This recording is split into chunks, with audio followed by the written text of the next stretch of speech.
everyone. Today I am going to tell you all about the multilateral framework from the World Trade Organization to GATT. So, as I said, there are several multilateral institutions in the world, be it the International Monetary Fund, the World Bank, the WTO. There are other multilateral institutions also which are very important for countries, and one such multilateral institution is the World Trade Organization. Now, what is the World Trade Organization? It's an organization embodied in the results of the Uruguay round, and it was established on the 1st of January 1995.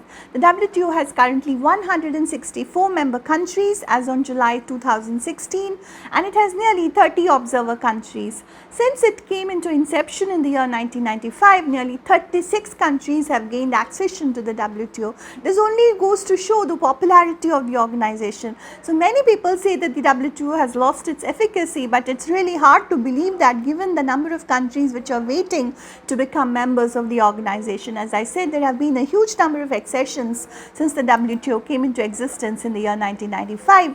The WTO is a huge organization. It has a permanent secretariat in Geneva which houses nearly 550 people, and it is led by the Director General.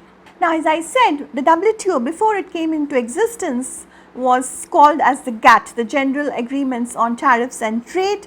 India is one of the founding members of GATT. GATT had nearly 23 member countries including Australia, Belgium, Brazil, China, Cuba, Czechoslovakia, Norway, New Zealand. Several other countries were part of the GATT, and India also was one of the founding members of GATT, and it is through the GATT that the WTO came into existence. As I told you, it is the cornerstone of the multilateral trading system, which not only focuses on trade in goods, trade in services, and most importantly protection of intellectual property rights is also the function of the World Trade Organization, and the backbone of the World Trade Organization is its dispute settlement mechanism. So, if you look at the differences between GATT and WTO, the GATT was very temporary in nature.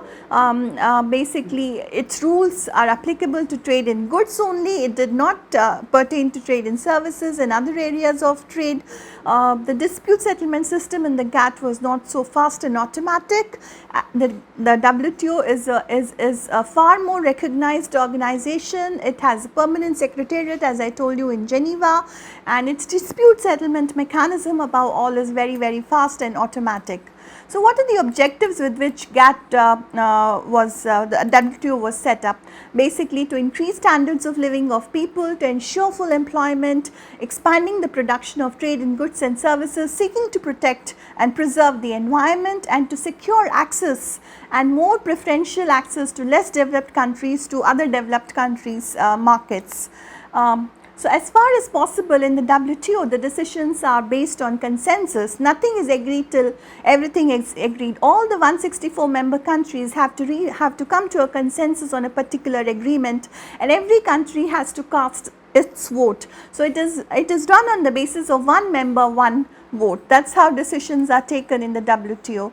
And the WTO rests on two very important principles. Without these two principles, the WTO would not exist. One is the most favored nation treatment, and the other is the national treatment. What is this most favored nation clause? Every country in the world is most favored. For instance, India is trading with 100 countries. That means that not some countries are favored and the others are not. Every country for India is most favored. So, you have to treat each country on an equal basis or an equal manner without any discrimination, and that is the most favored nation clause, which is a very important clause of the World Trade Organization. The second is of course the national treatment. That means once goods have cleared customs, imported goods must be treated no less favorably than the equivalent of domestically produced goods. And thirdly, there is predictability in the World Trade Organization and also transparency. So, these are the four important clauses of the World Trade Organization. Now, the WTO agreement runs into 550 pages. It has several agreements to it. New negotiations keep taking place all the time, and the new negotiations were launched in the Doha round of the WTO in November 2001. Now, when you look at the list of agreements in the WTO, they are very, very comprehensive in nature. You have the most important agreements like the agreement on agriculture, the agreement on sanitary and phytosanitary measures, the agreement on textiles and clothing, agreements on technical barriers to trade, and agreement on trade related investment measures. You also have other important agreements like agreements on safeguards, general agreement on trade and services, trade related intellectual property rights, agreement on pre-shipment inspection, agreement on rules of origin. So, it is really comprehensive, and the list of agreements in the WTO kind of focus on every aspect of international trade. Now, there are other important functions of the World Trade Organization. One is the trade policy review mechanism, and the other is the plurilateral agreements. The plurilateral agreements, you need not sign them, it is not mandatory to sign them. It depends from country to country whether you want to sign a plurilateral agreement or not. The trade policy review mechanism takes place very frequently, 2 years for developing countries and 4 years for developed countries. Now, the examples of plurilateral agreements of course are the agreement on trade on civil craft and the agreement on government procurement. Now, I told you about the general agreement on trade and services.